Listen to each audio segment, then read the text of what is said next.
નમસ્કાર વિદ્યાર્થી મિત્રો, શ્રી બીબીએનપીબી હિરપરા કન્યા વિદ્યાલય કાલાવડ વતી ઓનલાઈન સેશન ધોરણ 12 વિષય બીએમાં આપનું હાર્દિક સ્વાગત કરું છું. વિદ્યાર્થી મિત્રો, આની પહેલાંના લેક્ચરમાં આપણે ગૌણ બજાર કોને કહેવાય અને તેની લાક્ષણિકતાઓ વિશે અભ્યાસ કરી ચૂકેલા છીએ. આજે આપણે જે જોવાનું છે એ છે ગૌણ બજારના કાર્યો, એટલે કે ફંક્શન, જેને આપણે અંગ્રેજીમાં કહીએ છીએ, એના વિશે અભ્યાસ કરવાનો છે. એના માટે આપણને સૌથી પહેલાં તો એ ખ્યાલ હોવો જોઈએ, આગળનું થોડુંક તાજું કરી લઈએ કે ગૌણ બજાર કોને કહેવાય. તો ગૌણ બજાર કોને કહેવાય તો કે જ્યાં કંપનીએ એક વખત શેર બહાર પાડેલા છે, તે જે શેર હોલ્ડર છે તે ફરીથી ખરીદ વેચાણની પ્રવૃત્તિ કરે, એ જે બજાર છે એને ગૌણ બજાર તરીકે ઓળખવામાં આવે છે. એટલે કે હયાત જામીનગીરીઓ ફરીથી ખરીદ વેચાણ કરવામાં આવે, એ જે બજાર છે એને ગૌણ બજાર કહેવામાં આવે છે. તો ગૌણ બજારનું સૌથી પહેલું કાર્ય છે તરલતા. હવે વિદ્યાર્થી મિત્રો, આની પહેલાંના લેક્ચરોમાં પણ આપણે તરલતા એટલે શું તો કે જેનું તમે ઝડપથી સરળતાથી રોકડમાં રૂપાંતર કરી શકતા હો એને તરલતા કહેવાય. બરાબર. તો જામીનગીરીઓના ખરીદ વેચાણ માટે શેર બજાર સતત બજાર પૂરું પાડે છે. એટલે કે તમે જે જામીનગીરી ખરીદેલી છે એ જામીનગીરી વેચી અને જો તમારે નાણાં જોઈતા હોય તો એ તમે ગૌણ બજાર છે ત્યાં જઈ અને આ ખરીદ વેચાણની પ્રવૃત્તિ હાથ ધરી શકો છો. એટલે રોકાણકારો ઈચ્છે ત્યારે જામીનગીરીઓ ખરીદી શકે છે અને વેચી પણ શકે છે. એટલે કે ઝડપથી તમારે તમારી રોકડનું મૂડીમાં રૂપાંતર કરવું હોય અથવા એ જે તમારી મૂડી છે એનું રોકડમાં રૂપાંતર કરવું હોય, એટલે કે ખરીદ વેચાણ કરવું હોય, એ તમે ગૌણ બજારમાં કરી શકો છો. શેર બજાર તૈયાર બજાર પૂરું પાડતું હોવાથી શેર બજાર તૈયાર બજાર એટલે કે એક આખું પ્લેટફોર્મ જ છે કે જ્યાં તમને ખરીદવાવાળા રોકાણકારો પણ મળી જાય અને વેચવાવાળા પણ મળી જાય છે. એટલે કે શેર બજાર તૈયાર બજાર પૂરું પાડતું હોવાથી આ શક્ય બને છે. જામીનગીરીઓને તરલતાનો ગુણ આપવો તે શેર બજારનું મહત્વનું કાર્ય છે. પૂછી શકાય કે શેર બજારનું મહત્વનું કાર્ય કયું છે તો કે જામીનગીરીઓને તરલતાનો ગુણ આપવો. તરલતાનો ગુણ આપવો એટલે કે ઝડપથી તમારી પાસેની જે બચત છે એને તમારે મૂડીમાં રૂપાંતર કરવું હોય તો કઈ જગ્યાએ કરી શકાય છે? શેર બજારમાં. અને તમે જે શેર બજારમાં મૂડી રોકેલી છે એનું તમારે ફટાફટ રોકડમાં રૂપાંતર કરવું હોય તો આ તરલતાનો ગુણ છે એ શેર બજાર પૂરું પાડે છે. બીજું છે જામીનગીરીઓનું મૂલ્યાંકન. તો કે મૂલ્યાંકન એટલે જામીનગીરીનું પ્રમાણ નક્કી કરવું, કિંમત નક્કી કરવી. બરાબર. એનું મૂલ્ય નક્કી કરવું. મૂલ્યાંકન એટલે મૂલ્ય નક્કી કરવું. તો જામીનગીરીઓની માંગ અને પુરવઠાને આધારે જામીનગીરીઓનું મૂલ્યાંકન શક્ય બને છે. એટલે કે જામીનગીરીનું મૂલ્યાંકન કરવું હોય કે એનું મૂલ્ય નક્કી કરવું હોય તો શેના આધારે થાય છે? માંગ અને પુરવઠાના આધારે. વિદ્યાર્થી મિત્રો, તમે 11મા ધોરણમાં ઇકોનોમિક્સમાં કિંમત નિર્ધારણ બજાર નામનું ચેપ્ટર છે, એમાં કિંમત નિર્ધારણનો એક ક્વેશ્ચન પડી ગયા છો કે કિંમત નિર્ધારણ હંમેશા શેના આધારે થાય છે તો કે માંગ અને પુરવઠાને આધારે નક્કી થાય છે. કઈ રીતે? તમે કહેશો દીદી એ કઈ રીતે? તો કે જામીનગીરીઓની જ્યારે માંગ વધુ હશે, જામીનગીરીઓમાં રોકાણ કરનારાનું પ્રમાણ વધુ હશે અને એ બહાર પાડેલી જામીનગીરીનો પુરવઠો ઓછો હશે તો આ જામીનગીરીઓનું મૂલ્ય કેવું થાય છે? વધે છે. એનાથી વિરુદ્ધ આપણે વિચારીએ કે જામીનગીરીઓની માંગ ઓછી હશે અને બહાર પાડેલી જામીનગીરીઓનું પ્રમાણ વધારે હશે. બરાબર છે. તો કિંમત કેવી થાય છે? ઘટે છે. બરાબર. આ માંગ જ્યારે વધુ, પુરવઠો ઓછો તો કિંમત વધશે. માંગ જ્યારે ઓછી, પુરવઠો વધુ તો કિંમત પણ ઓછી હશે. આ રીતે જામીનગીરીઓનું મૂલ્યાંકન એક તો સૌથી પહેલાં માંગ અને પુરવઠાના આધારે નક્કી થાય છે. બીજું, રોકાણકારો તેમની જામીનગીરીઓનું મૂલ્ય જાણી શકે છે. હવે રોકાણકારોએ જે જામીનગીરીમાં રોકાણ કરેલું છે એની કિંમત અત્યારે કેટલી છે એ એને જાણવી હોય તો એ શેર બજારની વેબસાઇટ ખોલશે, એટલે એમાં એ જામીનગીરીનું મૂલ્ય કેટલું છે એ જાણી શકાય છે. સરકાર અને લેણદારોને પણ જામીનગીરીનું મૂલ્યાંકન ઉપયોગી થઈ શકે છે. હવે સરકારને કઈ રીતે ઉપયોગી છે તો કે જેમ જેમ શેરની કિંમત વધશે, કંપનીના શેરની કિંમત વધે છે, બરાબર છે, એમ કંપનીમાં રોકાણ કરનારાઓને વધારે થાય છે. તો તો દેશનો આર્થિક વિકાસ પણ શું થાય છે? વધે છે. અને લેણદારોને પણ જામીનગીરીનું મૂલ્યાંકન ઉપયોગી થઈ શકે છે. લેણદારોને કોને ઉછીના આપવા એ જ્યારે નક્કી કરવું હોય તો આ જામીનગીરીની કિંમત કેટલી છે. જો જામીનગીરીની કિંમત વધુ હશે તો લેણદારો સમજી શકે છે કે આ કંપની કેવી હશે? સદ્ધર હશે. અને જો જામીનગીરીની કિંમત ઓછી હશે તો લેણદારો છે એને ઉછીના આપતા પહેલાં એકવાર વિચાર કરે છે. એટલે સરકાર અને લેણદારોને પણ જામીનગીરીનું મૂલ્યાંકન ઉપયોગી થઈ શકે છે. અન્ય પરિબળો જેવા કે કંપની દ્વારા જાહેર થતું ડિવિડન્ડ જામીનગીરીનું મૂલ્યાંકન કરવામાં મહત્ત્વના છે. હવે અન્ય પરિબળોની વાત કરીએ તો અન્ય પરિબળોમાં કંપની દ્વારા જે બહાર પાડવામાં આવતું ડિવિડન્ડ, તમને બધાને જ ખબર છે કે શેરમાં રોકાણ કરો ત્યારે શેર ઉપર જે કંપની વળતર આપે છે એને આપણે શું કહીએ છીએ? ડિવિડન્ડ.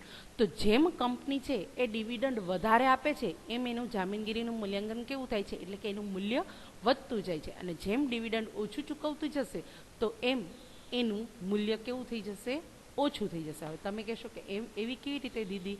તો જે કંપની ડિવિડન્ડ વધુ ચૂકવતી હશે એ કંપનીમાં રોકાણ કરવા માટે રોકાણકારો પડાપડી કરતા હોય છે. હવે એકાદ 2 વર્ષ જો કંપની ડિવિડન્ડ ઓછું ચૂકવશે તો રોકાણકારો શું કરે છે? ત્યાંથી પોતાની મૂડી પાછી ખેંચી અને જે કંપનીમાં ડિવિડન્ડ વધારે ચૂકવાતું હશે ત્યાં એ આપી દેશે. બરાબર. તો હવે કંપનીએ બહાર પાડેલ પુરવઠો વધારે હશે, એની માંગ કેવી થઈ જશે? ઓછી. એટલે માંગ ઓછી, પુરવઠો વધારે, પરિણામે એની કિંમત શું થાય છે? ઘટે છે. તો અન્ય પરિબળો જેવા કે કંપની દ્વારા જાહેર થતું ડિવિડન્ડ જામીનગીરીઓનું મૂલ્યાંકન કરવામાં મહત્વના છે. ત્રીજું છે બચતોનું મૂડીમાં રૂપાંતર. હવે શેર બજાર છે એ એક મહત્વનું કાર્ય કરે છે. કયું કાર્ય કરે છે? તો કે સમાજની જે બચત રહેલી છે, બચત કોને કહેવાય? તો કે વ્યક્તિ પાસે જે આવક હોય એ આવકમાંથી એક ખર્ચ કરી છતાં પણ જે રકમ વધે એને શું કહેવાય? બચત કહેવાય. તો સમાજની જે વ્યક્તિઓ પાસે બચતો છે અને જામીનગીરીઓમાં રોકાણ કરવા ઈચ્છે છે તેઓ જામીનગીરીઓ સરળતાથી ખરીદી શકે છે અને વેચી શકે છે. આ ખરીદી શકે છે સરળતાથી અને વેચી શકે છે એ કાર્ય કોના દ્વારા સંભવિત થાય છે? તો કે શેર બજાર દ્વારા. એટલા માટે આ બચતને મૂડીમાં, તો કે એ જે બચત, માની લો કે કોઈ રાહુલ નામના વ્યક્તિ પાસે છે 5,000ની બચત રહેલી છે. હવે આ બચતને એ શેર બજારમાં રોકે છે, એટલે કે એટલી 5,000ની મૂડીનું રોકાણ છે એ શેરમાં ખરીદે છે. તો એ જે રોકડ એની પાસે પડેલી હતી એનું શેમાં રૂપાંતર કર્યું? મૂડીમાં રૂપાંતર. એટલે એ કોને આભારી છે? તો કે શેર બજારને આભારી છે. ચોથું છે મૂડી સર્જનમાં મધ્યસ્થી. મૂડી સર્જનમાં મધ્યસ્થી એટલે કે મૂડી, જે નવી મૂડીનું સર્જન થાય છે એમાં મધ્યસ્થી તરીકેનું કાર્ય કરે છે. આપણે આગળના પોઈન્ટમાં જ જોયું કે સમાજ પાસે જે બચતો રહેલી છે એ બચતનું એ શેમાં રૂપાંતર કરે છે? મૂડીમાં રૂપાંતર કરે છે. એટલે રોકાણકારોને રોકાણ કરવું હોય છે, એ રોકાણ કરવા માટેનું જે મંચ છે, ખરીદ વેચાણ કરવા માટેની જે મંચ છે, પ્રવૃત્તિ છે, એ કોણ પૂરું પાડે છે? શેર બજાર. શેર બજાર પોતે છે એ મૂડીનું સર્જન નથી કરતા, પણ શેર બજાર બચતો એકત્રિત કરી અને કંપની, ઔદ્યોગિક જે કંપનીઓ છે એને મૂડી પૂરી પાડે છે.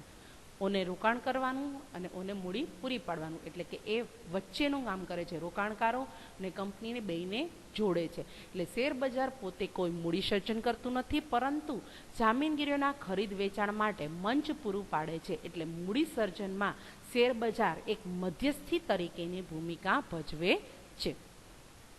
પાંચમું છે સોદામાં સલામતી. હવે શેર બજારમાં જે તમામ ખરીદ વેચાણના સોદાઓ થાય છે, જ્યારે સોદા શબ્દ થાય એટલે ખરીદ વેચાણ, બરાબર. શેર બજારમાં સોદાઓ નિયમો અનુસાર થાય છે. તમને બધાને ખબર છે કે શેર બજાર છે એક સંગઠિત બજાર છે. સંગઠિત એટલે કે તો એની ઉપર એક કેન્દ્રિત સંસ્થા છે કે જે એની ઉપર નિયંત્રણ રાખે છે, જેને આપણે સેબી તરીકે ઓળખીએ છીએ, બરાબર છે. તો કે શેર બજારમાં સોદાઓ નિયમો અનુસાર થાય છે. શેર બજારમાં કામ કરતા દલાલો, એટલે કે જે શેર બજારમાં કામ કરતા જે સભ્યો છે, દલાલો છે, એને સેબીના નિયંત્રણ નીચે તેની ભૂમિકા નિભાવવાની હોય છે. આથી આ જે ખરીદ વેચાણની પ્રવૃત્તિ એટલે કે સોદાઓ થાય છે તે કેવા હોય છે? સલામત રીતે થાય છે, કારણ કે સેબીના નિયમો અનુસાર જ આ દલાલોએ પોતાનું કાર્ય કરવાનું હોય છે. સોદાઓ શેર બજારના ધારાધોરણો અને નિયમનો અનુસાર થતા હોવાથી શેર બજાર રોકાણકારોને સોદામાં સલામતી બક્ષે છે. એટલે કે આ જે શેર બજાર છે એમાં જે આ ખરીદ વેચાણની પ્રવૃત્તિ થાય છે એ અગાઉથી નક્કી કરેલા ધારાધોરણો અને નિયમો અનુસાર થતા હોવાથી શેર બજાર છે એ રોકાણકારોને એક આમાં સલામતી છે એ રીતનું રક્ષણ પૂરું પાડે છે. છઠ્ઠું છે મૂડી બજારનો વિકાસ. શેર બજારને કારણે પ્રજાની બચતોને ઔદ્યોગિક પ્રવાહ તરફ વાળી શકાય છે. મૂડી બજારનો વિકાસ એટલે તો કે જો આવું શેર બજાર કાર્ય જ ન કરતી હોત કે પ્રજાની બચતોને મૂડીમાં રોકાણ કરતી હોત, મૂડીમાં રૂપાંતર કરતી હોત, બરાબર છે, તો મૂડી બજારનો જોઈએ તેટલો વિકાસ થતો હોત નહીં. બરાબર છે. એટલે શેર બજારને કારણે શું થાય છે? પ્રજાની બચત થાય છે, પ્રજાને પણ નવી મૂડી મળે છે ડિવિડન્ડ સ્વરૂપે. બરાબર છે. એટલે શેર બજારને કારણે પ્રજાની બચતોને ઔદ્યોગિક પ્રવાહ તરફ વાળી, એટલે એ જે બચત છે એને મૂડીમાં રૂપાંતર કરે છે. એટલે કે ઉદ્યોગોને પણ મૂડી પૂરી પાડે છે, ઔદ્યોગિક તરફ વાળી શકાય છે, અને કંપની સ્વરૂપના ઉદ્યોગોને લાંબા ગાળાની મૂડી મળી રહે છે. એક તરફ પ્રજાને પણ લાભ થાય છે, પોતાની બચતનું મૂડીમાં રૂપાંતર થાય છે, ત્યારે કંપનીને પણ જે લાંબા ગાળાની મૂડીની જરૂરિયાત હોય છે એ જરૂરિયાત પૂરી કરી શકાય છે. જનતાની બચતોને કંપનીની જામીનગીરીઓમાં રોકવા માટે પ્રોત્સાહિત કરે છે. હવે શેર બજાર છે એ તમને વારે વારે કંપનીના મૂલ્યના આંકડા બતાવતા હશે કે જેના કારણે તમને ખબર પડશે કે કઈ કંપની ડિવિડન્ડ વધુ ચૂકવી છે, કઈ કંપનીમાં તમારે રોકાણ કરવાની જરૂર છે. બરાબર છે. તો આ જે જનતાની બચતોને જામીનગીરીમાં રોકવા માટે પ્રોત્સાહન કોણ પૂરું પાડે છે? તો કે શેર બજાર. આથી મૂડી બજારનો વિકાસ થાય સાથે દેશનો આર્થિક વિકાસ પણ શક્ય બને છે. તમે કહેશો દીદી મૂડી બજારનો વિકાસ થાય સાથે દેશનો આર્થિક વિકાસ પણ થાય એવું કેમ? તો માની લો વિદ્યાર્થી મિત્રો, પ્રજાની બચત છે એ માની લો કે આપણે રાહુલની વાત કરી હતી, રાહુલના 5,000 ઘરમાં પડ્યા રહ્યા હોત 2-3 વર્ષ, તો એને કાંઈ લાભ થાત? એમાંથી નવા નાણાં એને મળત ન મળત ને? હવે એની જગ્યાએ શું કરે છે? રાહુલ છે 5,000 માની લો કે કોઈ કંપનીમાં રોકાણ કરે છે, તો એ કંપનીમાં રોકાણ કરે છે તો એને દર વર્ષે શું મળે છે? ડિવિડન્ડ મળે છે. ડિવિડન્ડનો દર નિશ્ચિત નથી, આપણને ખબર જ છે, પણ 5,000 વણ વપરાયેલા પડ્યા રહે એની જગ્યાએ એને આવક થાય છે. બરાબર છે. એક ફાયદો એ થયો. બીજો શું થાય છે? તો કે ઉદ્યોગોને જ્યારે લાંબા ગાળાની મૂડી મળે છે એટલે ઉદ્યોગોનો વિકાસ થાય છે. ઉદ્યોગોનો વિકાસ થાય છે એટલે એમાં રોજગારીની તકોમાં પણ વધારો થાય છે. પહેલાં માની લો કે 500 વ્યક્તિને રોજગારી મળતી હોય, હવે એ ધંધાનો વિકાસ થયો, બરાબર, તો 700 વ્યક્તિને રોજગારી મળતી થાય. તો જે આ 200 વ્યક્તિઓ છે કે જેને રોજગારી નથી મળતી એ હવે એમાં કામ કરી અને રોજગારી મેળવશે, પોતાનો વિકાસ કરશે. બરાબર છે. પોતાની જરૂરિયાત પૂરી કરે છે, સાથે સાથે લોકોનો વિકાસ થાય, સમાજનો વિકાસ થાય, અંતે દેશનો આર્થિક વિકાસ થાય છે. ત્યાર પછી છે 7મો મુદ્દો, પ્રવૃત્તિઓ કરવા માટેની સગવડ. તો કે શેર બજાર છે એ પ્રવૃત્તિઓ કરવા માટેની સગવડ પૂરી પાડે છે. કઈ પ્રવૃત્તિ? તો કે શેર બજાર તેના સભ્યોને તેમની પ્રવૃત્તિઓ કરવા માટે સવલતો પૂરી પાડે છે. શેર બજારના સભ્યો એટલે કે શેર દલાલો, એમને ખરીદ વેચાણની પ્રવૃત્તિ કરવા માટેની સગવડો કોણ પૂરી પાડે છે? તો કે શેર બજાર. જેથી શેર બજારના સભ્યો રોકાણકારોના હિતનું રક્ષણ કરી શકે છે. એટલે કે આ શેર બજારના સભ્યો છે એ રોકાણકારોને શેમાં લાભ થાય એ હિતનું રક્ષણ કરી અને ખરીદ વેચાણની પ્રવૃત્તિ કરી શકે છે. 8મું છે સટ્ટા માટે જરૂરી સવલત. સટ્ટો એટલે શું? તંદુરસ્ત સટ્ટો શેર બજારને જીવંત રાખે છે. તંદુરસ્ત સટ્ટો એટલે કે જ્યારે કંપનીના કિંમતના ભાવ વધે એટલે એમાં રોકાણ કરવા લોકો આકર્ષાય એટલે એમાં રોકાણ કરે, જ્યારે કિંમત ઘટશે ત્યારે એ શેર પાછા ખેંચી લેશે. તો આ રીતે કંપની વચ્ચે હરીફાઈનું એક વાતાવરણ પૂરું પાડે છે. એટલે તંદુરસ્ત સટ્ટો શેર બજારને જીવંત રાખે છે. સટ્ટાના સોદા માટે કાયદાકીય માળખામાં રહીને જરૂરી સવલતો શેર બજાર પૂરી પાડે છે. તો આ રીતે સટ્ટો એટલે કે આના ભાવ વધ્યા, આના ભાવ ઘટ્યા, આના અત્યારે આ કંપની છે આગળ છે, એ બધી માહિતી છે કાયદાકીય માળખામાં રહીને આ સવલતો કોણ પૂરી પાડે છે? શેર બજાર પૂરી પાડે છે. નેક્સ્ટ છે માહિતી પૂરી પાડનાર. તો શેર બજાર છે એ વિવિધ પક્ષકારો એટલે તો કે શેર બજારમાં ઘણા બધા પક્ષકારો જોડાયેલા હોય છે. એક તો રોકાણકારો છે, કંપની છે, સરકાર છે, સેબી છે, બરાબર છે, આ બધા જ છે એ શેરબજાર સાથે જોડાયેલ છે. તો વિવિધ પક્ષકારોને ઉપયોગી થઈ પડે તે પ્રકારની માહિતી શેરબજાર પૂરી પાડે છે. કઈ રીતે? તો કે જામીનગીરીઓની કિંમતમાં થતા ફેરફાર આ કોને જરૂરી છે? જામીનગીરીઓની કિંમતમાં ફેરફાર થાય એ સરકારને પણ માહિતી ઉપયોગી થાય છે, ઉપરાંત રોકાણકારોને પણ ઉપયોગી થાય છે. રોકાણકારોએ કોઈ કંપનીમાં રોકેલા હોય તો એ જે રોકેલા હતા એની અત્યારે કિંમત કેટલી છે, વધી છે કે ઘટી છે, એ માહિતી એને જાણવી હોય તો એને માહિતી કોણ આપે છે? શેરબજાર.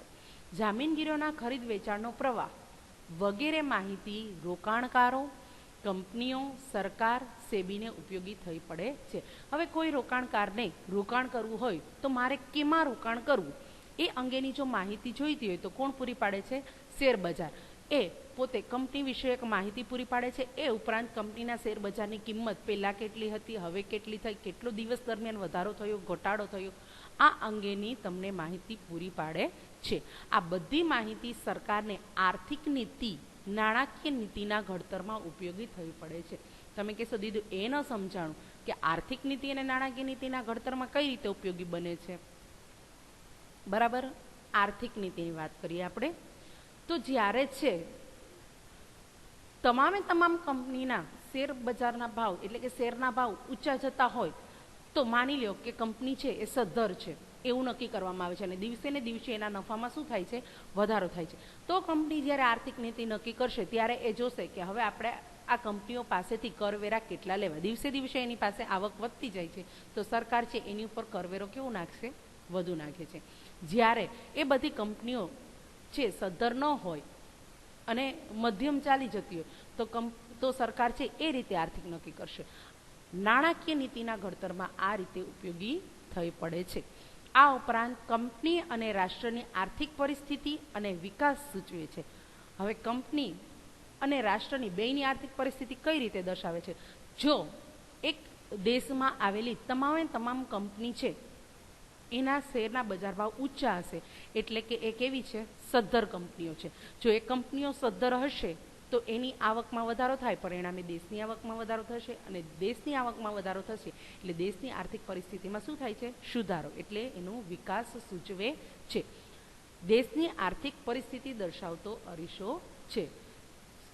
શેર બજાર ઊંચી ચાલતી હશે તો આર્થિક પરિસ્થિતિ સારી, શેર બજાર નીચે તો આર્થિક પરિસ્થિતિ કેવી? ખરાબ.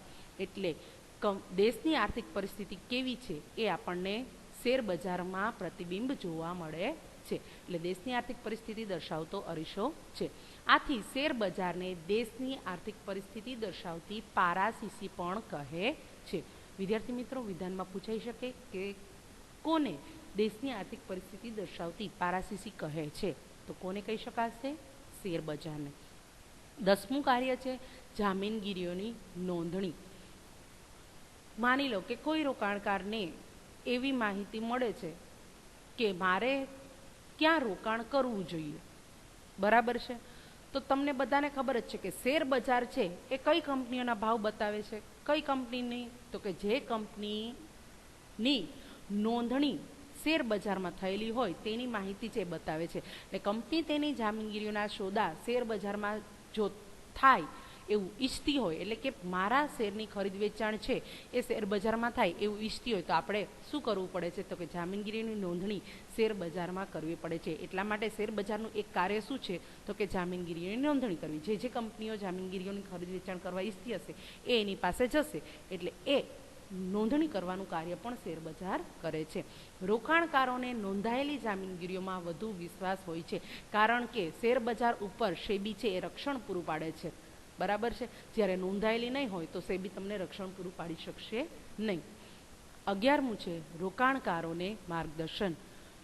નોંધાયેલી કંપનીઓની માહિતી શેર બજાર એકત્રિત કરી જાહેર કરે છે. એટલે કે જ્યારે જામીનગીરીની નોંધણી કરવામાં આવે છે ત્યારે એ કંપની વિષયક માહિતી શેર બજાર એકત્રિત કરી અને જાહેર જનતામાં ખુલ્લી મૂકે છે. એટલે કે જો કોઈ રોકાણકારને જાહેર જનતાને કઈ કંપનીમાં રોકાણ કરવું એ જ્યારે મનમાં મૂંઝવણ થતી હોય તો એ કંપની વિશે એક માહિતી મેળવી અને એ મૂંઝવણ દૂર કરી અને રોકાણ અંગેનો નિર્ણય કરી શકે છે.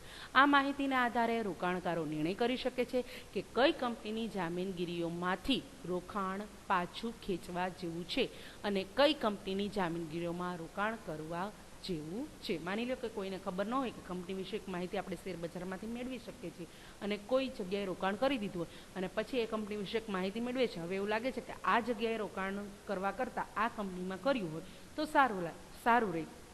તો એ શું કરે છે, એ જગ્યાએથી કંપનીમાંથી રોકાણ પાછું ખેંચી અને બીજી જગ્યાએ રોકાણ કરે છે. વિદ્યાર્થી મિત્રો, આજના લેક્ચરમાં આટલું જ. બધું નેક્સ્ટ લેક્ચરમાં.